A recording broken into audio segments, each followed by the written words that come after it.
کون سوچے گا یہ؟ انہوں نے اپنی ذہنیت بتا دی ہے. آپ کے ذہنوں میں کیا ہے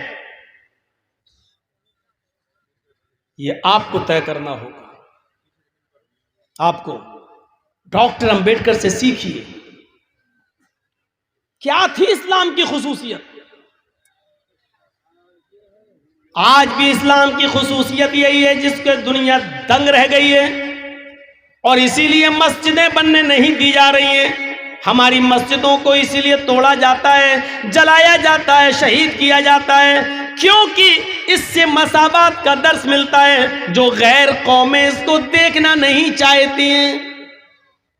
کسی بھی مندر میں گھس جاؤ، ایک ساتھ بیٹھ کر سارے پنڈتوں کو اور سارے ہندو بھائیوں کو آپ نے ایک ساتھ پوجا کرتے ہوئے نہیں دیکھا ہوگا. وہ کرنے کے لیے تیار بھی نہیں ہے. ان کی پرابلم تو یہی ہے، ان کی پریشانی تو یہی ہے کہ یہ مسلمانوں کی مسجدوں میں لوگ ایک ساتھ نماز پڑھتے ہیں، ایک ساتھ جھکتے ہیں، ایک ساتھ کھڑے ہو جاتے ہیں، ایک ساتھ اٹھتے ہیں، ایک ساتھ بیٹھتے ہیں. ہمیں دیکھتا ہے بازار میں ہمارا دشمن تو چہرہ گھما لیتا ہے، دور بھاگ جاتا ہے. وہ ہم سے آنکھوں سے آنکھیں ملانے کے لیے تیار نہیں ہے. لیکن اللہ کا گھر ایک ایسا گھر ہے جہاں دشمن بھی جاتا ہے، دوست بھی آتا ہے، لیکن دشمن سے آنکھیں نہیں چراتا ہے. ایک ویرودھی دوسرے ویرودھی کو مسجد سے نکال نہیں سکتا ہے، بھگا نہیں سکتا ہے. وہ یہ بھی نہیں کہہ سکتا ہے چل ہٹ پہلے ہم نماز پڑھیں گے، تو بعد میں نماز پڑھ لینا. ابھی ہٹ میں مسجد میں آیا ہوں، تو ابھی اس مولوی کے پیچھے نماز نہیں پڑھ سکتا ہے، تو بعد میں آنا. وہ جانتا ہے یہی تو پرابلم ہے غیر مسلموں کی کہ وہ ہماری مسجدوں میں اتحاد دیکھتے ہیں، سمانتا دیکھتے ہیں، برابری دیکھتے ہیں. دشمن کو دشمن سے آنکھ ملاتے ہوئے دیکھتے ہیں، پیروں سے پیر ملاتے ہوئے دیکھتے ہیں، کاندھے سے کاندھا ملاتے ہوئے دیکھتے ہیں. ان کو یہ چیز ہضم نہیں ہوتی ہے. یہی تو خصوصیت تھی اسلام کی جس سے دشمن بھی پریشان ہے. لیکن افسوس یہ ہے ہمارے اتحاد سے، ہماری اجتماعیت سے، ہماری ایکتا سے غیر مسلم پریشان ہیں. لیکن چناؤ کے موقع پر ہماری ایکتا کہاں چلی جاتی ہے؟ الیکشن کے موقع پر ہمارا اتحاد کہاں چلا جاتا ہے؟ ہمارے ووٹوں کا بٹوارا کیوں ہو جاتا ہے؟ جس اسلام نے اٹھتے بیٹھتے لیٹتے سوتے جاگتے کھاتے پیتے ہمیں اتحاد سکھلایا ہو، اجتماعیت سکھلائی ہو. زکوٰۃ ہو تو اجتماعیت کی غریبوں کا خیال رکھو، نماز ہو تو اجتماعیت کی سب آپس میں ایک دوسرے کے ساتھ مل جاؤ. حج کا میدان ہو تو اجتماعیت کی پوری دنیا کا انسان ایک ہی میدان میں جمع ہے. عرفات کے میدان میں کالا بھی ہے، گورا بھی ہے، امیر بھی ہے، غریب بھی ہے، فقیر بھی ہے، غنی بھی ہے، لمبا بھی ہے، چھوٹا بھی ہے، ٹھگنا بھی ہے، اونچا قد بھی ہے. ہر قسم کے لوگ ایک ہی میدان میں جمع ہو گئے. عید کے دن سب ایک ساتھ جمع ہیں، بقرعید کے دن ایک ساتھ جمع ہیں. جس اسلام نے ہمیں اجتماعیت کا درس دیا تھا، پاٹھ پڑھایا تھا، الیکشن کے موقع پر وہ درس کہاں چلا جاتا ہے؟ ہماری ایکتا کہاں چلی جاتی ہے؟ ہماری اکھنڈتا کہاں ختم ہو جاتی ہے؟ ہمارے ووٹوں کا بٹوارا کیسے ہو جاتا ہے؟ پھر جو ہم نہیں چاہتے وہی چیز پھر وجود میں آ جاتی ہے. سوچو، انہوں نے اپنی ذہنیت کا اعلان کر دیا، اپنی مانسکتا بتلا دی. تمہاری مانسکتا کیا ہے؟ غور کرو اور سوچو. ہم تو مولوی ہیں، ہم تو اسلام سے آپ کو جوڑ رہے ہیں، یہاں سے سیکھو. اور دیکھو مولوی جرجیس بازار میں گیا، آپ نے دیکھا یہ تو میرا ویرودھی ہے، آپ کی دکان کے سامنے میں بیٹھا، آپ آیا، آپ نے بھگا دیا، مجھے بھاگنا پڑے گا. آپ کے گھر کے سامنے بیٹھے، آپ نے بھگا دیا، مجھے بھاگنا پڑے گا. میرے سامنے سے تم گزرے، میں پاورفل ہوں، میں نے تمہیں بھگایا، تمہیں بھاگنا پڑے گا. تصور کیجئے یہاں اذان کی آواز آتی ہے، حی علی الصلاۃ، آ جاؤ نماز کے لیے. اس آواز کو سن کر ایک غریب آدمی، ایک مسکین آدمی، ایک رکشہ چلانے والا آدمی، ایک مزدوری کرنے والا آدمی، 200-300 روپے روز کمانے والا آدمی، لوگوں کا سامان اپنے سر پہ لاد کر کلی گیری کا کام کرنے والا ایک آدمی اس اذان کو سن کر مسجد میں جاتا ہے۔ ہاں وہ خانہ کعبہ میں جاتا ہے، وہ مزدور ہے، غریب ہے، اور پہلی صف میں جا کر بیٹھ جاتا ہے۔ لائن سے صف لگ گئی ہے، صف کے اندر اب جگہ باقی نہیں رہی ہے، کوئی بھی آدمی پیچھے آتا ہے تو وہ صف کے اندر اب نہیں جا سکتا ہے۔ ہاں پہلی صف بھر گئی ہے، اس صف کے اندر ایک قلی بھی ہے، مزدور بھی ہے، غریب آدمی بھی ہے، 100-200 روپے روزانہ کما کر اپنے بیوی بچوں کا پیٹ پالنے والا بھی ہے، رکشہ چلانے والا بھی اسی پہلی صف میں موجود ہے۔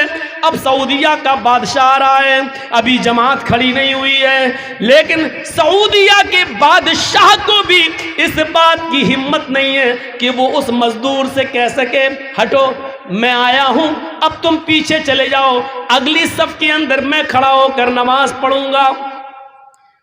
کسی امیر سے امیر آدمی کی طاقت نہیں ہے کہ اس غریب کو اگلی صف سے ہٹا دے اور اس کی جگہ پر خود کھڑے ہو جائے۔ نہیں، اگر وہ ہٹاتا ہے تو وہ ناکارہ مانا جائے گا، نامراد مانا جائے گا۔ اب اس غریب آدمی نے چونکہ پہلے آ کر پہلی صف میں جگہ لے لی، اب اس کو پہلے صف کے ثواب سے آپ نہیں روک سکتے ہو۔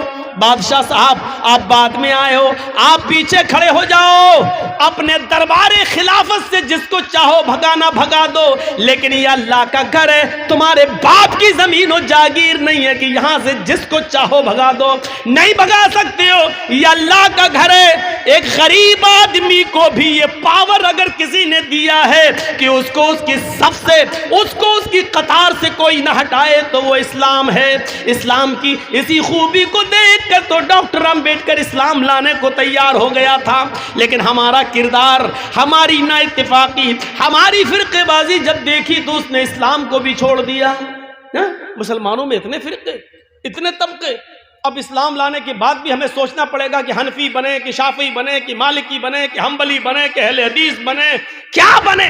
تب اس نے اسلام کو بھی چھوڑ دیا، ورنہ اسلام کی خوبی نے اس کو اپنے بندھن میں باندھ دیا تھا، لیکن ہماری نا اتفاقی، ہمارے افتراق، ہمارے انتشار نے اس کو بدل دیا۔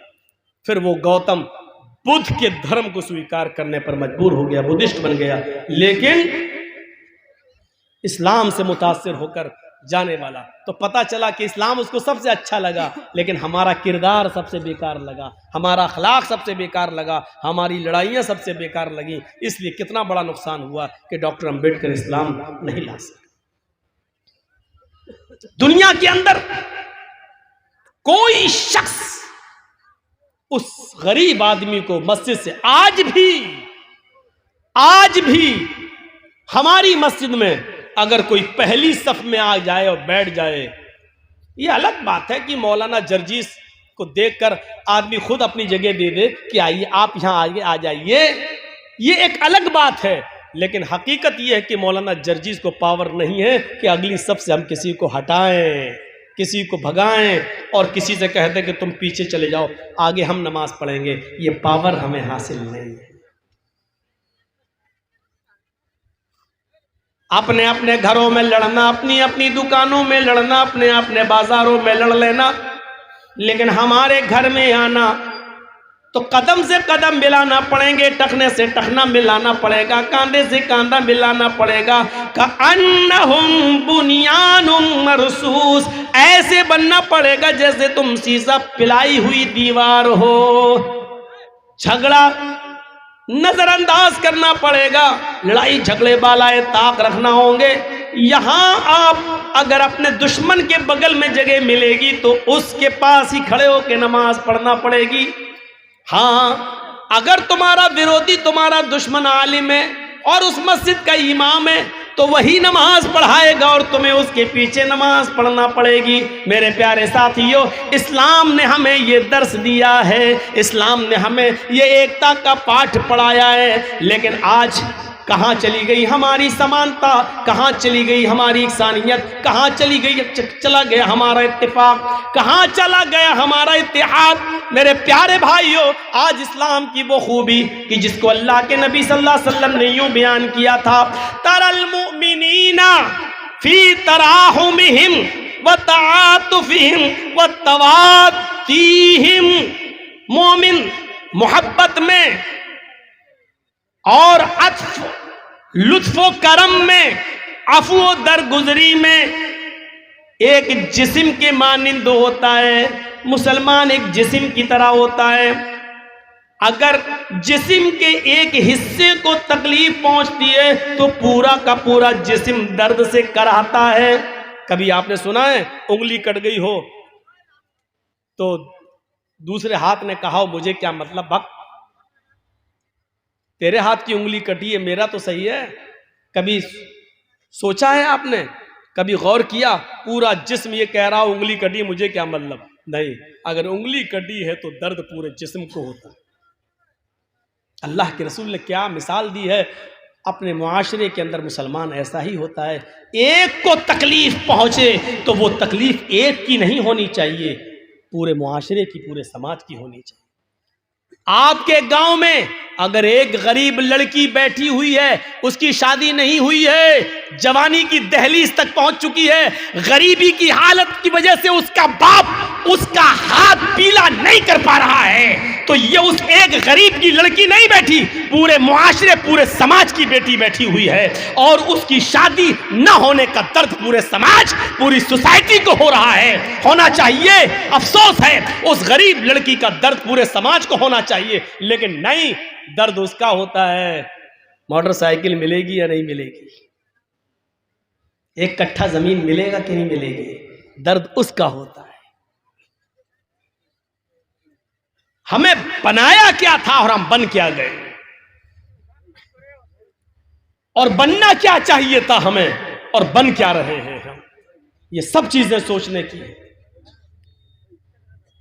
آج حالات یہ ہیں، ایک آدمی کی ایک دکان ہے اور دوسرے آدمی کی یہ دکان ہے، یہ چائے کی دکان کھولا ہے، وہ بھی چائے کی دکان کھولا ہے۔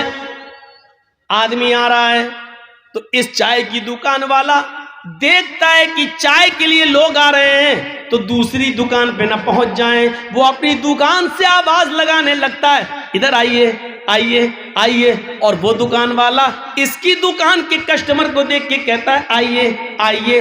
یہ صورتحال ہے۔ آج ہمارا نام محمد اسلم ہے، دوسرے دکان والے کا نام محمد اکرم ہے، نہ اسلم کو اکرم کی فکر ہے، نہ اکرم کو اسلم کی فکر ہے۔ اسلم اکرم کے کسٹمر چاہتا ہے کہ میری دکان پہ آ جائیں، اکرم اسلم کے کسٹمر چاہتا ہے کہ میری دکان پر آ جائیں۔ پڑھیے تذکرۃ الحفاظ علامہ شمس الدین ذہبی کی، اللہ کے نبی صلی اللہ علیہ وسلم کے صحابہ ایسے نہ تھے، دو صحابیوں کی کپڑے کی دکانیں اور پاس ہی پاس میں ہے۔ ایک کسٹمر آیا، ایک صحابی کی دکان پہ جا کے کپڑا خریدتا ہے، کپڑے کی سودا ہو جاتی ہے، کپڑا لے کے چلا جاتا ہے۔ اس کپڑے والے کا کپڑا دیکھ کر دوسرے آدمی کو کپڑا پسند آیا، وہ پھر اسی دکان پہ دوسرا آدمی آتا ہے، اس نے بھی کپڑا لیا اور چلا گیا۔ تیسرا کسٹمر آتا ہے، اس نے اسی دکان سے ایک تیسرا کپڑا لیا اور چلا گیا۔ چوتھا کسٹمر آتا ہے، وہ اسی دکان پر پہنچتا ہے اور کہتا کہ بھائی ویسا ہی کپڑا مجھے چاہیے۔ اب اس دکاندار نے سوچا میں نے تو اب تک 3 کپڑے بیچ دیے ہیں، لیکن میرے بھائی کی دکان بھی کھلی ہے، اس کے بھی بیوی ہے، اس کے بھی بچے ہیں، میرا بھائی وہ اپنی بیوی بچوں کو کیا کھلائے گا؟ صبح سے لے کر اب تک اس کی دکان کی کوئی بونی نہیں ہوئی ہے، اس نے کوئی کپڑا نہیں بیچا ہے، اس کے بچے بھی میرے بچوں کی طرح ہے، پھر کیوں نہ ہم مدد کریں؟ اس آدمی نے کہہ دیا کہ میرے پاس وہ کپڑا تھا، ختم ہو چکا ہے، 2-3 لوگ خرید چکے ہیں، ایسا کرو کہ میرے پڑوس میں میرے بھائی کی دکان ہے، اب تم وہاں جا کر وہ کپڑا لے لو، مجھ سے اچھا کپڑا اس دکان پہ تمہیں مل جائے گا۔ اس نے اپنی دکان کا کسٹمر دوسرے کی دکان پر، اپنے پڑوسی کی دکان پر بھیج دیا، صرف یہ سوچ کر کہ اس کے گھر میں بھی چولہا جلنا چاہیے، اس کے گھر میں بھی چولہا جلنا چاہیے، اس کے بیوی بھی بچے ہیں، اس کے گھر میں بھی خوشی ہونی چاہیے۔